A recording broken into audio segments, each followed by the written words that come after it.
जिल्ह्यातील राधानगरी तालुक्यातील बाबळीच्या झाडाला मुलीचा फोटो लावून बंधुगिरी केल्याप्रकरणी सध्या नागरिकातून संताप व्यक्त होतोय। या अनुषंगाने शिवसेना महिला आघाडी दक्षिण विभागच्या महिला कार्यकर्त्यांनी पोलीस अधीक्षक कार्यालयात संबंधित व्यक्तीवर कडक कारवाई व्हावी अशी मागणी निवेदनाद्वारे केली आहे। श्वान पथकाद्वारे या प्रकरणाचा तपास व्हावा अशी मागणी करण्यात आली आहे। सध्या समाजामध्ये महिला आणि मुलींच्या बाबत सुरू असलेल्या अघोरी आणि अंधश्रद्धेला बळी पडून मुलींचे फोटो झाडाला टांगणे आणि मुलींच्या फोटोवर नारळ फोडणे असे अघोरी कृत्य करणारे समाजकंटक, महिला आणि मुलींसाठी घातक असणाऱ्या प्रवृत्तीविरुद्ध कडक कारवाई करण्यात यावी। प्रसंगी या व्यक्तीपर्यंत पोहोचण्यासाठी शक्य असेल तर डॉग स्क्वॉडची मदत घेण्यात यावी, जेणेकरून या व्यक्ती जनतेसमोर येतील।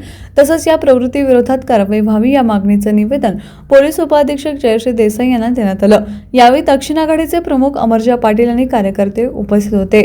मी सौ अमरजा पाटील, शिवसेना महिला शहर प्रमुख, दक्षिण विधानसभा मतदारसंघ। आज आम्ही SP ऑफिसमध्ये मॅडमना, जयश्री देसाई मॅडमना एक निवेदन देण्यासाठी आलो होतो की ज्या पद्धतीनं काल बऱ्याच वर्तमानपत्रांच्या मध्ये आणि न्यूज चॅनेलवरती आपण सर्वांनीच एक बातमी बघितली असेल की राधानगरीसारख्या एका सधन ठिकाणी काही मुलींचे फोटो बाबळीच्या झाडाला लावले होते आणि हे प्रकार हल्ली सर्रास बऱ्याच ठिकाणी कोल्हापूरसारख्या ठिकाणी घडायला लागलेले आहेत आणि हे प्रकार कुठेतरी समाजाला मारक आणि बाधक आहेत। आणि आम्ही अशी मॅडमकडे मागणी केली आहे की हे जे प्रकार आहेत ह्या प्रकारांना कुठेतरी आळा घालण्यासाठी, ह्या मानसिक विकृत लोकांना कुठेतरी आळा घालण्यासाठी आणि अशी अघोरी कृत्य करून समाजामध्ये अंधश्रद्धा पसरवणाऱ्या लोकांना कडक कायदा किंवा कडक शासन होण्यासाठी पोलिसांनी कठोरात कठोर कारवाई केली पाहिजे। त्याच पद्धतीनं जसं पोलीस गुन्हेगारांना शोधण्यासाठी डॉग स्क्वॉडची मदत घेतात, त्याच पद्धतीनं ह्या अशा पद्धतीचा छडा लावण्याकरता सुद्धा डॉग स्क्वॉडची मदत घेण्यात यावी अशी आम्ही विनंती मॅडमना केलेली आहे।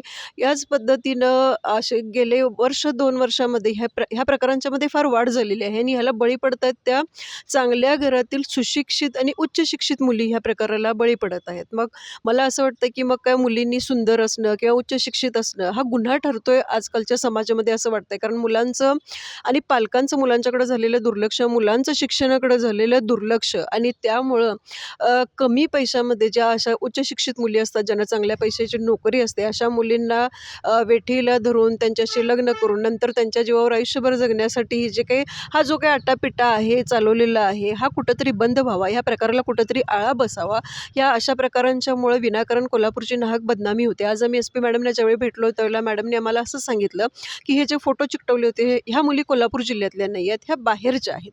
मग बाहेरून लोक जर कोल्हापूरमध्ये येऊन हे असले अघोरी प्रकार करत असतील तर ह्या अशा प्रकारामुळं मुळात कुठेतरी कोल्हापूरचं पण नाव बदनाम होतंय आणि कोल्हापूरसारख्या शहराचा लौकिक खराब होतोय। तर हे असं होऊ नये यासाठी गुन्हेगारांना कठोरात कठोर शासन झालं पाहिजे अशी मागणी आम्ही SP मॅडमकडे केलेली आहे।